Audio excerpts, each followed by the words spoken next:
Young Bands is one of the SoundCloud GOATs. Objectively, not many other artists have had more of an impact on the underground scene than he did during that era. With songs like 4 Teaspoon, Lonely and Dresser, and collabs with Playboi Carti, XXXTentacion, Young Lean, and producers Zangame, Rip Squad, and Mexico Dro, Band cemented himself as an underground mainstay. You can't talk about the SoundCloud era without mentioning Young Band's name. He's garnered hundreds of millions of plays on the platform, and there's no denying his status. He's a legend. But many fans today either don't know what happened to Bands or don't know of him at all. After releasing his debut studio album Misunderstood in 2019, Bands fell further and further away from the public eye. He didn't drop much music, and after 2020 his social media wasn't very active. Regarding Misunderstood, there was a whole drama that happened between Bands and DJ Academics. Academics trashed Bands for his album sales, or lack thereof, as if sales mean anything in relation to the quality of the music. I enjoyed the project quite a bit, as I thought it featured some of Band's most grand and creative ideas. He had plenty of star power on the record, boasting features from the aforementioned XXXTentacion, Future, Young Thug, Gunna, and more. Misunderstood being Band's debut studio album was a big moment for him, and nobody should have ruined that. Even getting rid of biases, the record had a lot of interesting and fun ideas. Like I mentioned, other rappers in Band's lane have done far worse.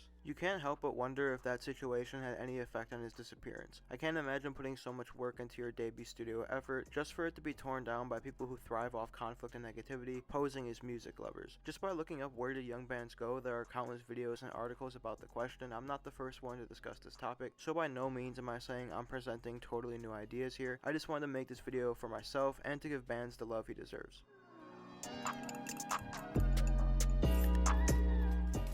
One of Young Band's trademarks as he came up was his melancholic, moody delivery and sound. Although many of his counterparts shared this characteristic, especially as emo rap started to break through to the mainstream, no one did it quite like Bands did, to my ears at least. He's always been able to display his emotions through the way he raps, even if he doesn't discuss it in his lyrics. That's what set him apart. One of my favorite examples of this is 2018's Kickin' Indoors, produced by Sad Baltman. Yeah. It's that time of the year. Hey.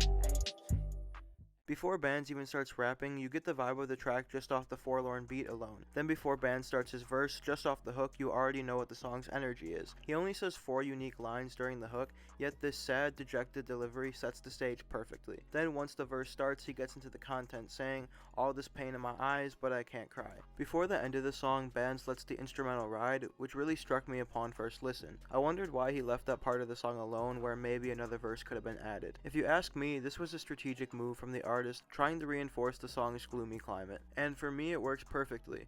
This is a song that I found myself going back to quite often over the years, and it's not only one of my favorite songs from Bands, but it's one of his best as well. With such minimal words, he somehow conveys a dark, meaningful message and tells a trauma-stricken story about his socio-economic conditions. He talks about being locked in a cell, thinking he was going to waste away in there, getting robbed, and sleeping in the trap, sleeping on the floor. The lines themselves in the song are short, but Bands still manages to say so much. Now in the return of Young Band's self-titled series, on Volume 6 he sort of, not completely, not totally, abandons the sound. His melodic rapping makes less appearances than usual, and instead on this project he favors more energetic and up-tempo beats. None of these beats are offensively bad, but they're really hit or miss, which does a real disservice to the artist. I've always felt like Bands can drop a great verse on any beat, and I still feel that way, but some of the ones on here are really lacking. The first half of Volume 6 is really absent of any character or personality, and a lot of that is due to the beats just not being that good or exciting. You could say that Bands could have better beat selection here, but it'd be a real challenge for many artists to make something worthwhile on this production. However, the tide does start to turn with Stickin' a Gown.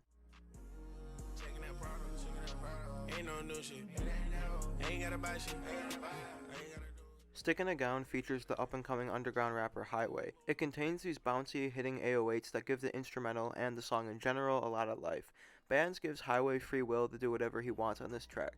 He delivers a performance full of numerous infectious flows with an addicting hook, really making the song his own. Bands also comes through with a verse worth noting, it is his song after all, which sees him rap in a free-flowing manner. Stickin' a Gown is especially beautiful to me because it can be seen as a passing of the torch moment. Bands established himself as an underground and SoundCloud legend that will be remembered for years, and right now Highway is coming up in the underground himself. These two worked extremely well together on this track, which is by far my favorite on the project. Despite the lackluster first half of Volume 6, there are bright spots all across the second half. Love for Granted has a type of guitar sample you usually hear on like a Juice WRLD song, and some really cool mixing on Band's vocals. His delivery is super animated on this track, way more than usual. While Band's mellow intonation has become part of who he is as an artist, he reminds us he can still turn it up when he needs to. Rockstar Life features a guest appearance from the late R5 Homicide and discusses how living a certain rockstar lifestyle can get in the way of relationships. The whole rockstar lifestyle trope has been used by hip-hop artists for years now, but the content on here is both self-deprecating and arrogant at the same time. Bands talks about knowing he's nothing and not being able to trust his romantic partners,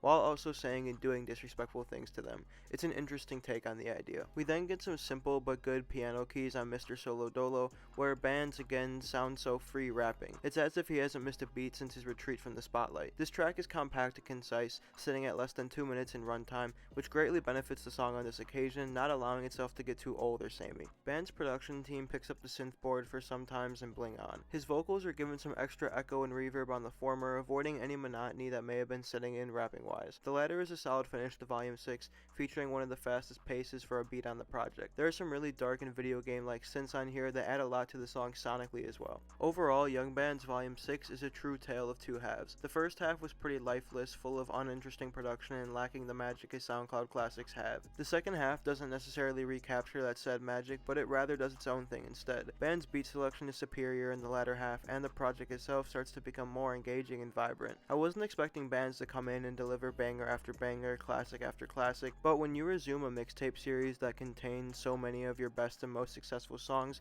you kind of put that expectation on yourself. This is a compelling full-length return for Bands, but I'm not sure I would call it a return to form. Some of his rapping on the second half reminded me of his SoundCloud days, but I think that stage in his career is far behind him, and that's okay. I'd rather Bands try new things sonically, work with new producers, creating things that he likes while still making it amusing for the fans. It sounds like that's what Bands attempted to do on this project, and while he didn't totally fall short of that, a better effort is needed in the future. This is his first project in over 4 years, so I'm not worried.